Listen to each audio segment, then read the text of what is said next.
Welcome back. And joining us now, as promised, we have with Heritage Foundation, Alan Mendenhall. Alan, how are you today, kind sir? I'm great. How are y'all doing? Very good. And, you know, I feel a little giddy because we were just able to share live over the airwaves this Artemis II mission, the integrity crew there in the Orion capsule, breaking Apollo 13's record for having traveled the farthest away from Earth ever in human history. And I would love to get your reaction to not just that, but the United States in particular sending human beings back to the moon. Yeah, I mean, it's exciting. We haven't done this in a while, and it's pretty incredible what we're able to do. I just think our capacity to do things is still unmatched on the global stage. We are still a powerful country. I know we'll probably talk about some of these World Economic Freedom rankings, but we're still lagging a little bit in that, but we're still an amazing country and historically unprecedented with the things we've been able to accomplish in the amount of time we've accomplished them. We're still a pretty young country. And even when like NASA, a government program, is leading the way on this particular mission, you're like, they're doing it in spite of the politics of DC. And it's kind of remarkable. We can still do things that we can do despite the noise and the nonsense and the corruption of our political system. It helps when a near peer adversary like China wakes us up. There. Yes, competition is always good, even when it's state competition, competition among states. I'm actually looking forward to seeing what happens with SpaceX as it goes public, by the way. It's got an IPO. Yes. It's probably going to go public this summer, which is interesting because it's like the exact opposite of what Elon Musk did with Twitter, which was take it from public to private. And so we'll see. I don't know how he's going to enjoy having to deal with specific shareholders. I don't think it'll take long before BlackRock, State Street, and Vanguard become like the largest holders of SpaceX, but we'll see. Well, and his idea of putting essentially AI data centers in orbit, and it's not like a fairy tale or a sci-fi, given what he's done with Starlink. Talk about don't listen to my advice financially, folks, but like that seems like an obvious win, at least in a bigger time frame, like a 5-10 year window, if not further. Well, he's such a visionary, and that is one thing I'm worried about if SpaceX goes public, which it sounds as if it will, is that you'll have these shareholders which are more concerned with just immediate earnings than with vision. And Elon Musk took a hit with Twitter where he lost employees, he lost revenue, he lost advertisers, but created a much better product. And the people who are on Twitter are far more loyal to it. And people tend to get their information there in ways they didn't before. So I think Twitter has improved, even if he sacrificed some financial earnings. And I'm not sure shareholders are willing to like make a better product just at the expense of earnings. I don't know. We'll see. Now, and I got to ask you real quick, because I think you saw my post and liked my post. What in the world over Easter weekend? It was like if you just put the word Catholic in a post, like it's some reason the X algorithm decided to bring all the world's Catholics together all of a sudden. Well, the New York Times ran an article within the last couple of weeks about the number of Catholic conversions, and I think that really got the conversation started. This was Catholic conversions in the United States. And that's something that is happening among young people. Young people have really started converting to Catholicism, and this is during an era in which we've seen increasing secularization across the board, and there's just an exception out there that is starting to stand out, and that's what it is. And I think young people, I can only speculate, but I think young people are drawn to tradition. They're drawn to an anchor. They've been raised in a world that is rudderless, and they want purpose. They want meaning. They want history. And I think there's a little bit of the Harry Potter aesthetic that goes with it too. Sure. Just sort of the old aesthetics of Catholicism. Well, I have to admit, when I hear, obviously sometimes at the local church, the music isn't great. But when you hear like properly done, like classic chant, like nuns doing these chants, I'm like, that's the music of the elves from Tolkien right there. Like that's where he got it from. It is. Give me Gregorian chants before you give me the guy in the guitar up on stage, with his hand in the air. I'd much rather hear Gregorian chants. And the other thing about just having a chorus in general is that it doesn't highlight the individual. Everybody sort of becomes subsumed in the group so that no one person stands out, and it becomes more of a form of corporate worship rather than individualized performance, if that makes sense. I don't know how we got on this subject, but it's kind of true. Catholicism has a meritocracy then. Oh yeah.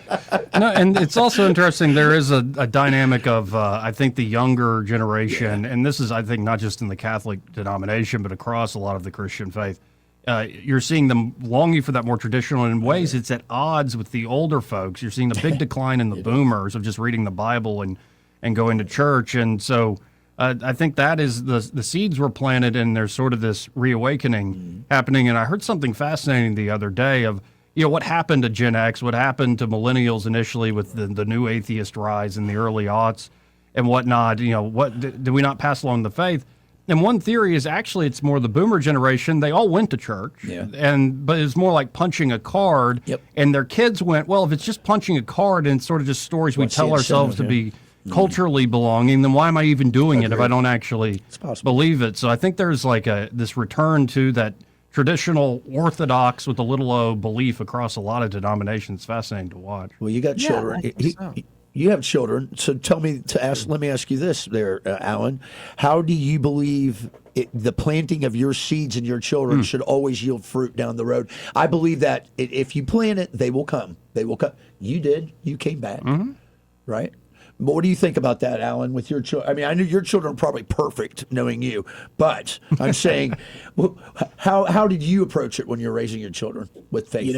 They are not perfect. They are great kids, though, but they're not perfect. I don't think no humans are. But no, my children have been thoroughly catechized. We'll put it that way, because we do go to a Presbyterian church in Opelika. It's a Trinity Presbyterian church in Opelika, and they go to a school which is associated with the church. So they're in the same building 6 out of 7 days a week. I sometimes forget that myself, when I'm going to the church on Sunday, I'm like, oh, my kids have been here like every day this week already. And they really impressed me with their sort of classical education. We've watched films that are, based on different classical stories, and they're like, that's not what happened at Troy. This is, and then they'll dispute all the facts. I'm like, wow, they actually know a lot more than I would have ever expected. So I'm very pleased with the education they're getting. And, my son's done the Iliad and the Odyssey, and they've done them all. Good. It's really awesome. Really great. Now, I hope like you're creating memories with your own kids' birthdays, because I love your op-ed or your column, your essay out today, where you don't have memories of your own childhood birthdays. And I'm with you, by the way. I'm like, especially since I'm still a bachelor past 35, I shouldn't make a fuss about my own birthday at all. Goofy. Like, I need to just shut up about it. But let's get into this. Like, I have some birthday memories, though, at least. What's the deal here? I don't know. I wasn't sure that I didn't remember my birthday, so I asked my mom. I called her up. I said, Mom, what were some of my birthday parties? Because surely once she started listing them, I would remember them. And she started listing them. I couldn't remember any of them. I have no recollection of any of my childhood birthday parties. Not a single one. I can remember getting different gifts, and of course I remember many Christmases and things like that. But for whatever reason, I just don't remember my birthday. And the only reason this came up is, because you write a weekly column for 1819, you have to come up with stuff. And my birthday's in the month of April. I thought, well, I'll write about my birthday, but because I don't celebrate. I don't like celebrating it. But let me think about why. Why is it that I don't like celebrating it? Funny. And so I had to start thinking about the reasons why. And that's when I started realizing, wait, I don't even remember any birthdays for my kid. Maybe there's something here. You have a block. Well, and I agree with you also. Like, I have this thing where I don't like obligatory gift giving moments, like Christmas gift, and I'll do them, but like birthday gift, like when you're expected to give a gift to somebody, I like those unexpected Like gifts. what you got today for me. Yeah, When like you got this the whole jar of can- jalapenos. That's a good gift. That's right. Good. That is a good gift. But those are like kind of the best moments where you kind of know all that person will like it, as opposed to when you're forced to do it. You never know what you. And if they get you, you make this point in your piece. If they get you something that kind of stinks, you got to put on this good face of like, oh, thank you so much. I'll use this and cherish it forever. I love it. Yeah, it's performative. And then when you're at, like, even if it's Christmas or a birthday, when you have a series of gifts to open, and there's a then like your mind is performing the hierarchy as you go. Like this one's better than that. It's like, That's terrible. all of us, if it's just one gift, it's pretty easy to be pleased with it. But when you've got several, there's something on my face that's going to betray my feelings about it. Like, oh, this one's good, but it's probably not as good as the one that just came before, or whatever it is. I don't know. And it's like the first gift is probably even better because it's new and fresh. But then as you open the next gift and the next gift, it's like the marginal utility or something for economics. Each gift you open brings you less pleasure because it's the next gift. That's great. Well, and folks, I encourage you to go check out Alan's essay out today there on the front page of 1819news.com. And always good. And I do like, because, I think it's because I'm also a columnist there. I like the personalized ones where, like, let's get into, you get to know people through their writing, especially through the weeks. But of course, last week you had a follow-up on the Global Economic Freedom Rankings. Now, this is put out by your employer, the Heritage Foundation. Last year was kind of, well, I'll let you characterize it. How was last year, and then how are we doing this year with the new ranking? Yeah, so the United States actually jumped to 22nd, which is our biggest annual improvement since 2001, because we had been losing ground over the years, and we had had actually a 5-year decline. This year marks the reversal of a 5-year decline. So the United States is doing much better.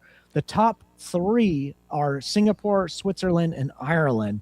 And what I pointed out last year, and I wrote an 1819 news column about this, and I didn't mention it in my column this year, but the Scandinavian countries actually do quite well on economic freedom, which is sort of surprising to many people that like to characterize these countries as being socialist, but they're really not. They're capitalist economies. They have big welfare states, but they have private property rights. They have open markets.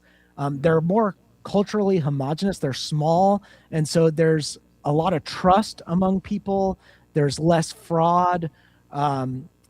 They sort of tax broadly. They don't just tax the rich the way like the United States just focuses our taxation on people of particular income brackets, whereas they don't have as much of a lower class to be held up by a welfare state. Most people are just kind of middle class, upper class already. So there's not a lot of burden on that welfare state, even though the policies are there. They're not actually having to redistribute the wealth the way we do. But in a lot of ways, they've got economic freedom way better than ours in terms of their corporate tax rates being low. They have very few regulations. They've got pretty free trade, and their corporate laws are really favorable to managers in the sense that they don't have the type of high minimum wage laws we have. They can hire and fire pretty easily, but they actually don't fire people at high rates. You would think that they would if those were the laws, but what happens is they have these complex systems of negotiation, and by the time the negotiation process is concluded, both employer and employee are typically pretty pleased with the terms, and so they stick with it together, and it's really interesting. Whereas here we do things very rapidly, and we don't do it through that prolonged negotiation. But then when people get hired, it's harder for them to get fired, and we have all these employment law regulations that are very difficult to deal with. And in general, these countries, they're culturally ambitious, and they have a lot of entrepreneurship, and so they adhere to contracts. They don't have as much of a need for government intervention, which is not really what I mean by need. But put it this way, when people just generally adhere to contracts and they follow through with their promises, there's less of a reason to try to go to government to seek intervention, because there's no need to. Like that. Right. Why would you? Because people are handling it on their own privately. That's what I mean when I said there's no need for government. It's just that people are handling their business without resort to litigation. They don't have as many frivolous lawsuits as we do. And so the system runs fairly smoothly in these countries. Now, one I just noticed, because at the beginning of the Trump administration, I wanted more of the wrecking ball or the chainsaw approach to cutting government, and the no pain, no gain theory. And Javier Milei is like probably the closest thing to I think I would love to vote for him. I wish you could get an American politician like Javier Milei. And they recorded the index's single greatest annual improvement on this global rankings index. And I mean, generally, how do you view this experiment in political economy that Milei has ushered in? Well, I like it. They had the largest gain in the world of any country. They're now ranked 106, which means they still got a long way to go, but they've come a long way.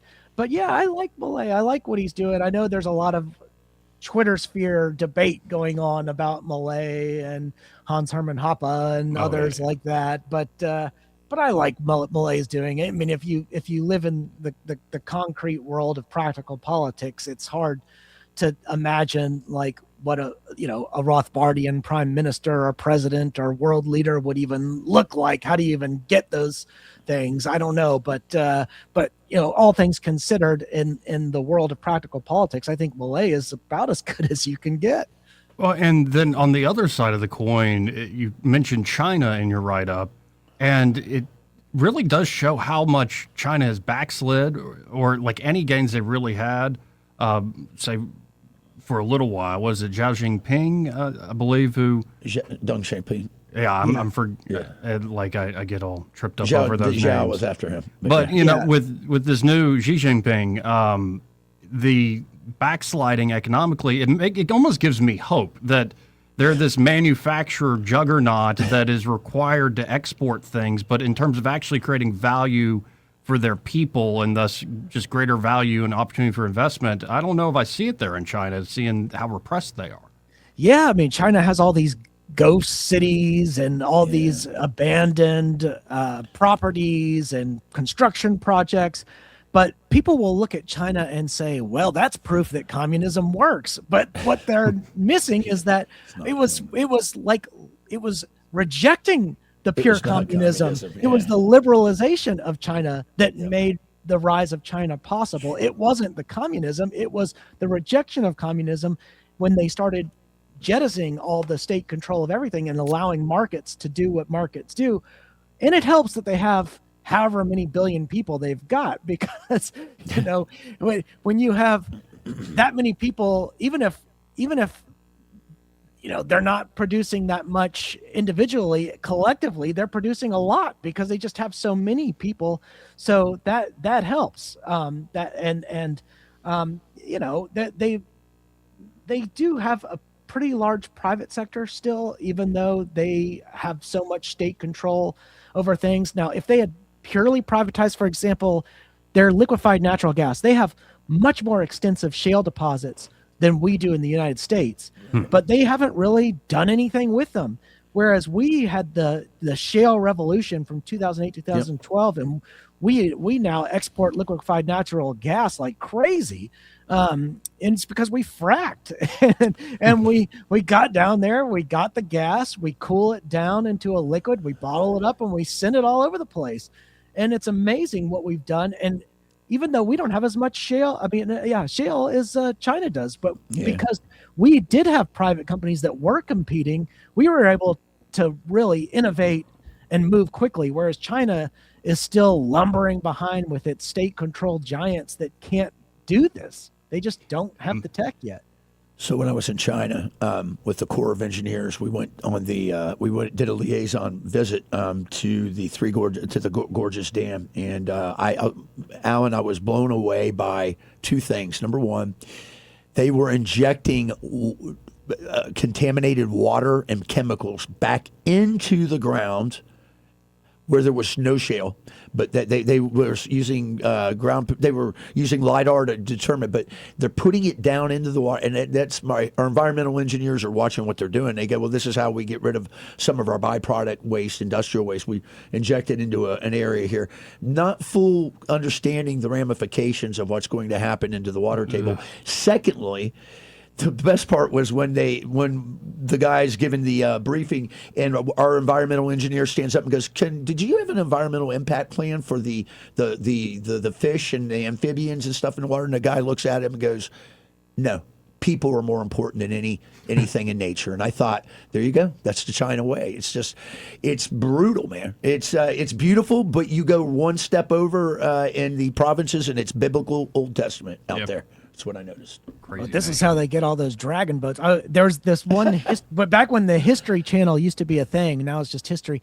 There was probably the most fascinating documentary that I've ever watched was on dragons, and how both Eastern and Western cultures have their own notions of dragons, and they have their own lore and mythology. And they sent this one guy over to China to investigate the story about this guy using dragon bones for medicine. I've seen it. And he goes out there. This is like a field full of fossils and like dinosaur. There are dinosaur bones everywhere. They're like, oh my gosh, look at all these dinosaur bones. This is unreal. This guy's shaving dinosaur bones down to powder and feeding it to people. What's going on here? Yeah, who needs Montgomery Men's help when you get a T-Rex femur powder for you? We don't need the doctor. We just need Brontosaurus. That's right. Well, with America's 250th birthday coming up, I want us to be number one, because I was kind of raised, we're this capitalist country. We defeated the Soviet Union and all this other stuff, and yet we still have what's the classic like mixed economy sort of hangover from that era of FDR, it seems. Well, I think that's right. And more troublesome is that popular notions are that the United States is this free capitalist economy, when in fact we're so far down the list. That's troublesome. I mean, we are number 22. That's not even close to where we were when these lists started. When the Heritage Foundation first started these lists, we were always right up towards the top, and we have fallen so far behind. And yet people still think of us as being the leader of the free world, when in fact all these countries we think of as being less free than us are actually more free, and at least economically. And so that's a shocker. And I say at least economically, the important qualifier, because Australia is number 4 on the list, and they were terrible during the lockdowns under COVID. So that's why I say economically. I just want to point out that there are some major footnotes to this story that this data tell. Well, Alan, I always appreciate your time. It always flies by, because I think we're having fun and we're learning things along the way. If folks want to check out your work, or in fact look at sort of the Heritage Foundation's sort of interactive tool, maybe dig into some of these Freedom Index numbers themselves, these global rankings, how can they do so? Yeah, they would just Google Heritage Foundation World Economic Freedom Index, and you can look at this year's, you can look at last year's, you can look at all the years. And if you get into the site, you can tool around with different countries and dig into the data a bit more. You can pull all the data in an Excel spreadsheet if you want to. Very cool. And if folks, AlanMendenhall.com? AlanMendenhall.com. Well, I appreciate it until, I guess, a couple Mondays away. Always good to talk to you, sir. Sounds good. All right, guys. Good to talk to you. Again, folks, that's Alan Mendenhall. Always appreciate his time.